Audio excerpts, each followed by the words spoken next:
I'm not proud of how much that moment still haunts me. You know the kind that wedges itself between your ribs like a splinter and stays there, sharp and aching, long after the bleeding stops. I tell myself it was just a laugh, a stupid, shallow laugh from someone who was supposed to love me. But it cracked something in me I didn't know could break. Let me back up. My name's Elise. I'm 29 now, but this all happened when I was 27, in that messy, terrifyingly hopeful chapter of your life when everything feels like it's finally starting to make sense. I had a good job at a small marketing firm in Manhattan, a cozy walk-up apartment in the East Village, and a Pinterest board full of wedding inspiration tabs. I was engaged to Aaron, the man I'd been dating for 4 years. We met at Columbia during grad school. He was working toward his MBA. I was there for a master's in communications. He was confident, clean-cut, and ambitious in a way that made me feel like maybe I could finally relax, like someone else was steering the ship. He proposed on New Year's Eve at his parents' cabin in Vermont, surrounded by fresh snow and candlelight and the kind of curated perfection you only see in jewelry commercials. He said all the right things. I can't imagine my life without you. You make me better. You're my home. I remember crying into his scarf, thinking, this is what it's supposed to feel like. Love, commitment, certainty. If only I'd known. Planning the wedding became my full-time obsession. I was one of those girls who never really dreamed of a big white dress growing up, until suddenly I couldn't stop dreaming of it. I would wake up with images of lace and tulle burned into my eyelids. I wanted something unique, not poofy or princessy or over the top, but something me, soft, a little boho, something that whispered rather than shouted. Aaron, to his credit, was mostly hands-off. He said I could plan whatever I wanted as long as there was an open bar and a live band. He didn't care about the centerpieces or whether we served chicken or salmon. You're the bride, he'd say with that easy smile. It's your day. Only it wasn't. Not really. The dress became the thing, the holy grail of the whole process. I tried on at least 40, maybe more. Strapless, sleeved, mermaid, ball gown. Nothing felt right. Nothing made me feel like me. My mom, who flew in from Oregon to go shopping with me, was patient but clearly getting tired. Honey, they all look beautiful on you. Maybe you're overthinking it. But I wasn't. I wasn't overthinking. I was searching. Then one rainy Tuesday, I found it. The boutique was tucked into a side street in Soho, so small I almost walked past it. There was no gaudy signage, just a gold placard that read Marin and Maeve. The inside smelled like sandalwood and vanilla, and everything was quiet, peaceful in a way that made my heart slow down. The dresses were hung on individual racks like art pieces. No clutter, no chaos, just space to breathe. A young woman with warm eyes and red curls introduced herself as June.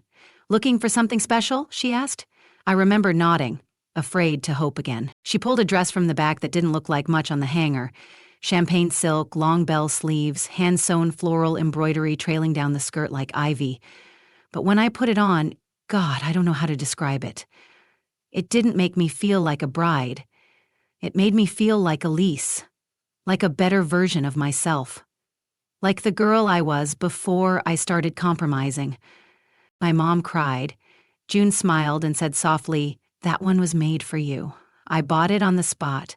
It cost more than I budgeted, but something in me insisted. This was the one thing I wouldn't settle on." I didn't tell Aaron much about it, just that I found it. He asked to see a picture, but I said no, half teasing, half serious. "Bad luck," I said. "You'll see it on the big day." He shrugged. "Your call." I should have noticed how little he cared. The day it happened was my final dress fitting, 3 weeks before the wedding. I invited Aaron to come along, not to see the dress, just to meet me afterward for coffee. He said sure, but texted that morning that he was bringing his friend Colin, which annoyed me. I don't know why exactly. Maybe because I wanted his undivided attention. Maybe because I was getting nervous about everything and just needed him to act like he cared. The fitting went perfectly, the dress hugged in all the right places, the sleeves floated like clouds, and the seamstress even sewed a tiny blue bead into the hem. My something blue. I was glowing, truly glowing. I felt like the sun. And then Aaron walked in. I stepped out of the fitting room just as he and Colin arrived, still in the dress because I wanted to twirl once more. I figured it couldn't hurt for him to see a sneak peek. He froze, looked me up and down, and then he laughed. Not a chuckle, not a "you're so beautiful I don't know what to say" laugh. It was cruel. Barking. Loud. "Babe," he said between gasps, "you look like you're going to a Renaissance fair." Colin snorted beside him. I stood there, the hem brushing my ankles, my heart splintering into tiny glass pieces. "What?" I whispered. Aaron waved his hand vaguely at the dress. "It's just dramatic, don't you think? All the embroidery and those sleeves?" "I don't know. I thought you'd go for something sexier, like strapless or whatever." I didn't say anything. I couldn't. I felt like I was shrinking inside the dress, like every ounce of magic had been sucked out of it. Colin, ever the gentleman, chimed in with, "It's not bad, just kind of fairy tale-ish. Not in a bad way, just not really your vibe." Aaron nodded, as if that explained everything. I nodded too, but it was mechanical. My face smiled, my insides screamed. I don't remember getting out of the dress. I don't remember what excuse I mumbled to the seamstress or how I managed to avoid bursting into tears until I was alone in the Uber, but I do remember the burning feeling in my chest. Not sadness, not at first. Shame. I sat in the back seat staring out the window while the rain streaked down like it knew I was holding back tears. I kept hearing Aaron's laugh over and over again, echoing like a bad song stuck on repeat. I knew he didn't mean it in a cruel way, not exactly, but that was the problem. It was casual, effortless. Like mocking me was just a reflex. He texted me 20 minutes later. "Hey babe, sorry if that came off bad. You looked pretty. I just didn't expect that kind of dress. Still love you." I didn't answer. I couldn't. That night I laid in bed with the lights off, scrolling through old photos of us. Him kissing my forehead, us eating gelato in Florence, his hand on my waist at a friend's wedding. I wanted to feel the love again.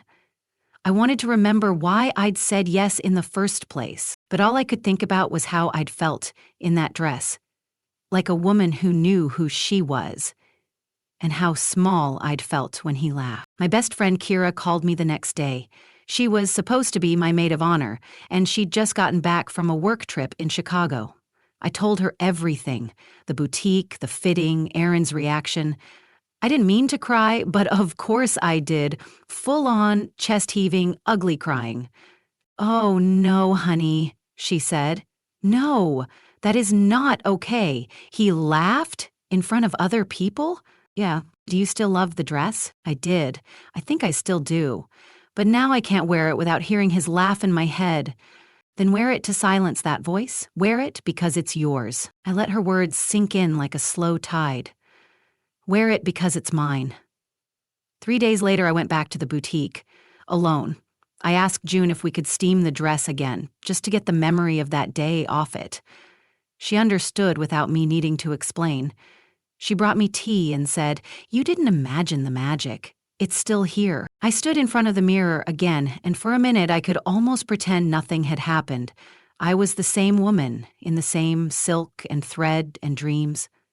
And then something strange happened. The doorbell jingled. A tall woman in oversized sunglasses, flanked by a skinny man with a clipboard, walked into the boutique. She had presence, the kind that fills a room before she even speaks. She looked around, eyes landing on me in the dress, and then she smiled. "Oh my God," she said. "That's my dress." I blinked. "What?" She pulled off her sunglasses, and June gasped.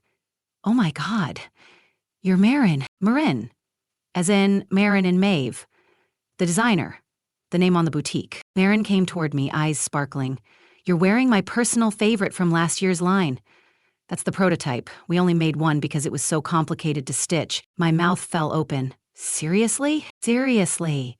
She walked around me in a slow circle, taking in the fit, the way the fabric moved. "You wear it better than the model we shot it on. Do you mind if I take a selfie with you? This is too good." So there I was, in the very dress my fiancé had mocked, with a world-class designer posing beside me like I was her muse. It was surreal, humbling, and healing. She posted the selfie on her Instagram with the caption, "My heart. Nothing better than seeing a woman completely owning herself in one of my favorite creations. This is why I do what I do. Marin and Maeve. Modern romance. It blew up. People started commenting immediately. She looks ethereal. That dress is a dream. This is what bridal magic looks like. June showed me the comments as they poured in. I couldn't stop smiling. For the first time in days, I remembered what it felt like to believe in myself again. That night, Aaron called. I hadn't texted him back since the fitting. I let it go to voicemail. Then he texted, "You okay? Can we talk?" I stared at it for a long time. Then I sent him the selfie Marin had taken with me, no caption, just the photo. He responded an hour later. "Wow, you look beautiful. Sorry I didn't get it before." I wanted to believe him. But something in me had already shifted. I couldn't go back to being the version of myself who waited for him to approve of me. The weeks leading up to the wedding became a slow unraveling. I noticed more things. How Aaron talked over me at brunch with his friends. How he rolled his eyes when I said I wanted to write my own vows. How he said things like, "Well, after we're married, we can figure that out," whenever we disagreed. Then one night, I told him I wanted to talk. He came over, tired from work, distracted, checking his phone while I tried to speak.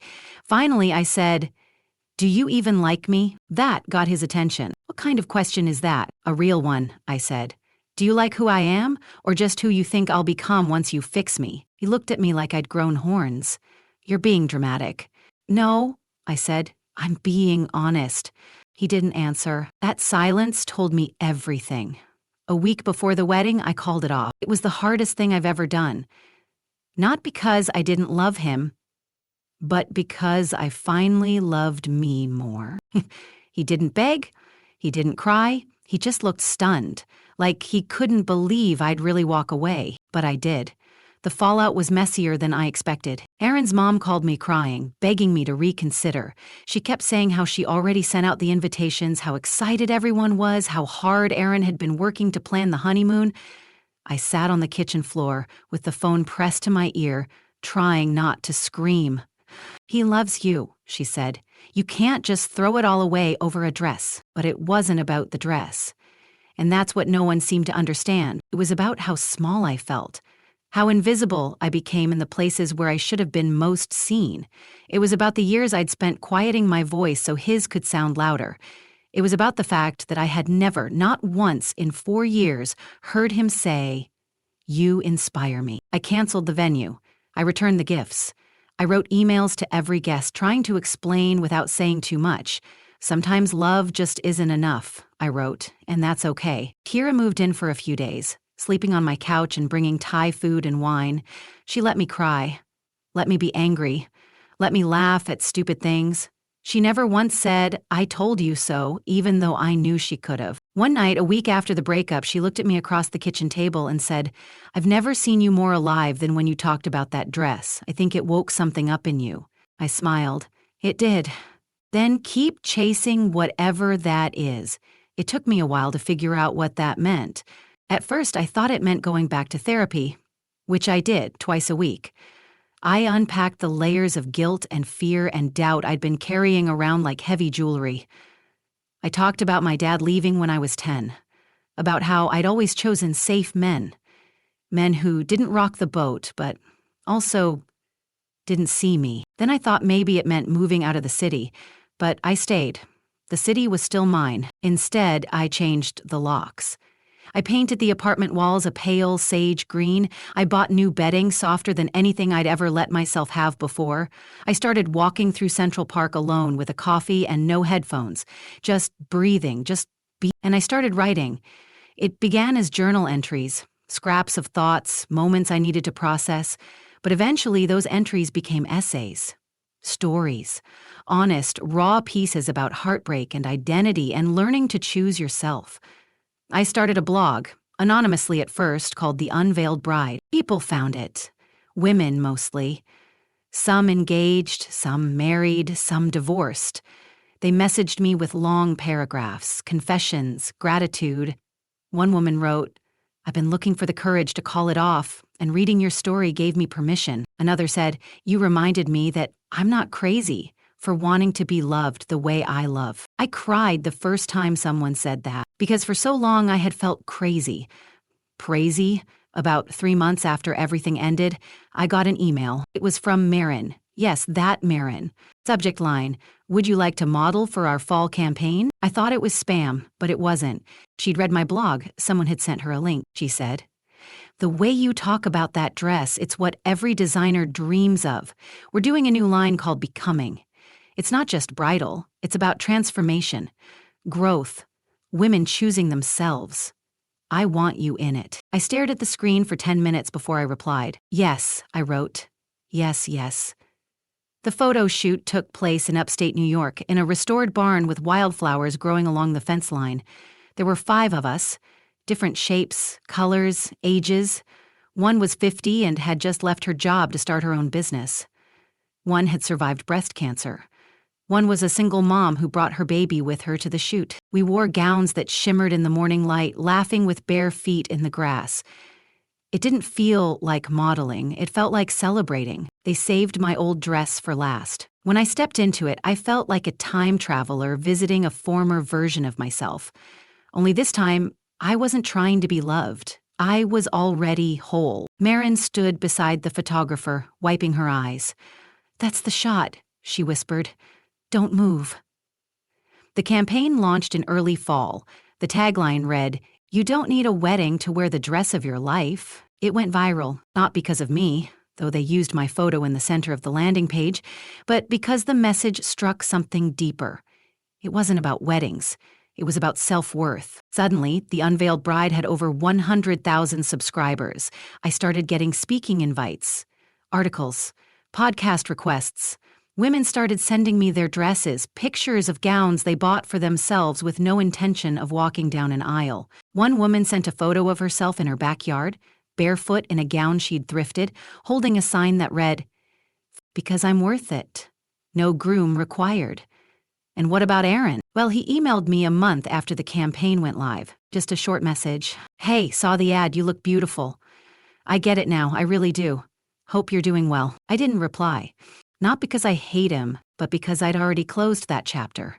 Some people aren't meant to be villains in your story. They're just lessons, teachers, markers on the path to who you're becoming. Now, 2 years later, the dress is framed in a shadow box in my home office. People ask if that's weird, keeping it when I never got married. I tell them no, because that dress wasn't about marriage. It was about coming back to myself. Sometimes I walk past it and run my fingers over the glass, remembering how it felt to stand there, humiliated, heartbroken, and still glowing underneath it all. And sometimes I whisper, "Thank you," not to the dress, to myself, for walking away, for standing still in the face of laughter, for loving the woman in the mirror before anyone else did. If you enjoyed my story, don't forget to like and subscribe to my channel for more real-life stories like this. Thank you.